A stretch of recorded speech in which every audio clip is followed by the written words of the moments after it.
Minutos y tenemos a nuestro próximo invitado, economista, magíster en Economía Internacional, especialista en finanzas internacionales, consultor en planificación estratégica y calificador de riesgo bancario. El doctor Leonardo Muñac, siempre es un placer hablar contigo. Leonardo, bienvenido al programa, muy buenas tardes. Pedro, buenas tardes, ¿cómo estás? Un saludo inmenso. Muchas, ¿Cómo has estado? Qué bien, bueno. muchas gracias. Bueno, siempre tú nos ilustras un poco sobre todo lo que es el tema financiero en el país, la economía.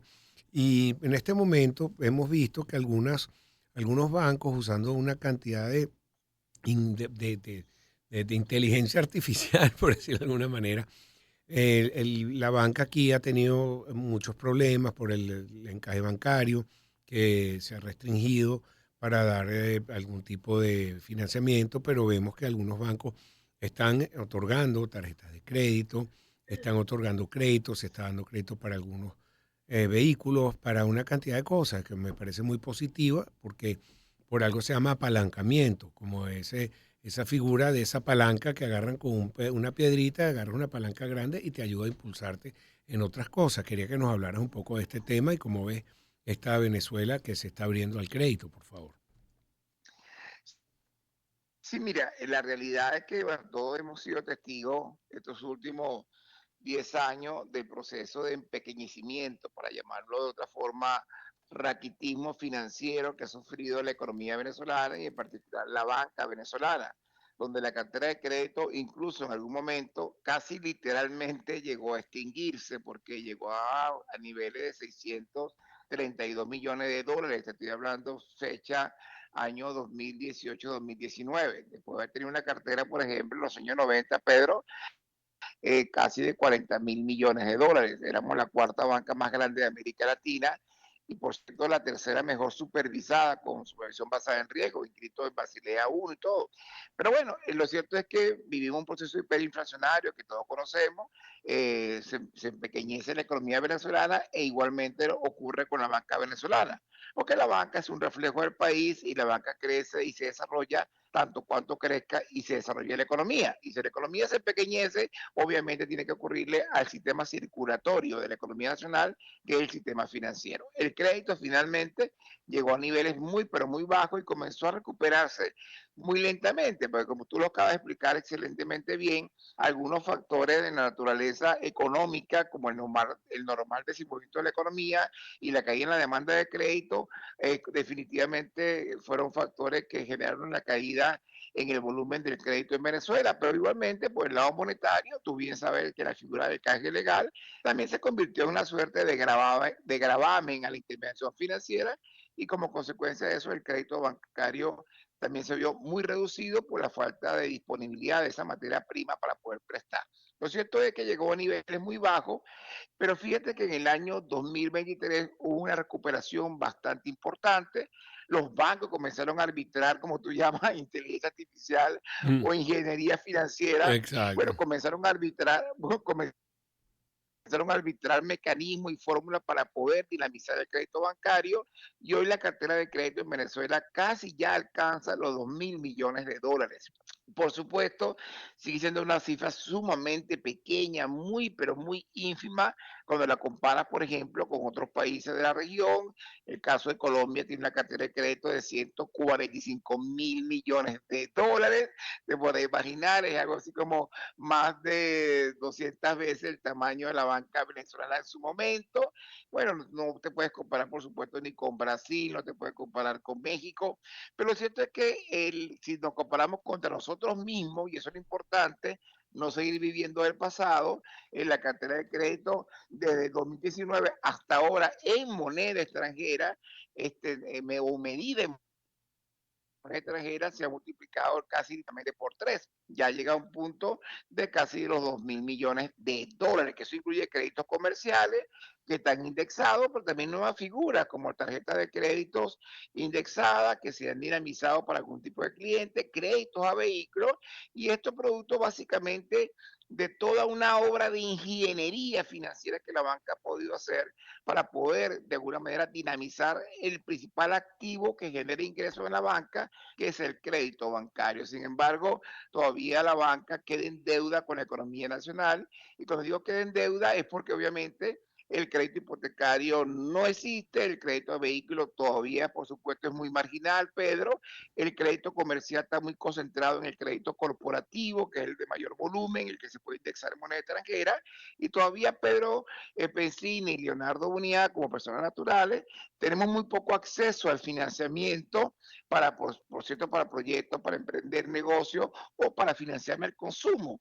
Así que entonces todavía hay mucho por hacer, mucha tela por cortar. Sin embargo, como hemos hablado en el pasado, la banca venezolana tiene una extraordinaria capacidad patrimonial para poder prestar, solo falta la decisión ejecutiva por parte del gobierno nacional y del Banco Central de Venezuela de reducir niveles de encaje legal para poder liberar disponibilidades Bueno. y que la banca pueda comenzar a motorizar el crédito bancario como en el pasado fue. Sí, ahora muchas personas, algunas personas empiezan a tener acceso a un crédito.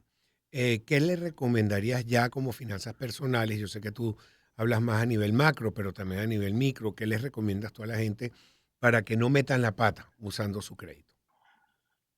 Bueno, mira, una de las cosas que hay que tener cuidado es que el crédito en Venezuela está indexado en moneda extranjera, lo que Ujú. significa que si tú pides un crédito con el objetivo de especular, lo más seguro es que se te pueden quemar las manos, ¿viste? Lo que ya ha ocurrido con el dólar desde el año pasado, desde noviembre, hay una suerte de estabilidad cambiaria, a pesar que tienes gasto, tienes año electoral, el gobierno ha hecho una, digamos, una enorme contención del crecimiento del gasto público, hay poca expansión de liquidez monetaria de origen fiscal, eso significa que el gobierno está tratando en lo posible de contener la inflación y por otra parte está tratando de mantener estable el tipo de cambio. Intentar, por ejemplo, especular pidiendo créditos indexados en moneda extranjera es exponerte que en algún momento se te quemen las manos porque puede haber un ajuste en el tipo de cambio y tu crédito que está expresado en bolívares, pero indexado en dólares, se te puede exponenciar tu nivel de apalancamiento, como tú lo llamas, o endeudamiento por el lado pasivo, te puede echar una broma, ¿no? Entonces hay que tener muchísimo cuidado en una economía como la nuestra, que es bimonetaria, donde el crédito está indexado, intentar especular con el crédito bancario. Muy bien. Mira, ¿cómo ves también la salud de los bancos? Tenemos un proceso electoral, pueden cambiar las cosas, pueden mantenerse, pero es importante que la gente tenga seguridad en dónde tiene su dinero. ¿Cómo ves entonces la salud bancaria en el país? Mire, chicos, sobre eso te quiero decir y ser muy responsable, ¿no? Porque algo lo que yo hago en este país, hacemos desde hace mucho tiempo, es hacer el seguimiento a la salud financiera de la banca. Yo te comentaba hace unos minutos que la banca no tiene disponibilidades para poder financiar la actividad crediticia, pero tiene la capacidad para hacerlo en términos de que la banca venezolana es una verdadera fábrica de crédito. La banca venezolana es de las mejores bancas de América Latina, Pedro, en términos de gestión de riesgo bancario, en gestión crediticia. Los banqueros venezolanos de hace muchos años, son décadas de experiencia, saben fabricar créditos, saben y entienden el negocio bancario. Aquí en Venezuela por muchos años tuvimos una verdadera escuela de crédito en el país. Inclusive algunos bancos venezolanos, tú sabes que eso es histórico, tenían verdaderas escuelas de formación crediticia, con casi instituciones financieras dentro de los propios bancos, porque la banca venezolana es una banca ejemplo y tradicional de América Latina. Y esto significa entonces que la prudencia financiera sigue siendo parte de la forma de hacer banca en Venezuela y la banca venezolana hoy, te lo digo con mucha responsabilidad, está absolutamente capitalizada. Tenemos una banca muy solvente, muy sólida desde el punto de vista patrimonial, una banca que está muy bien gerenciada y una cosa bien interesante en los tiempos modernos.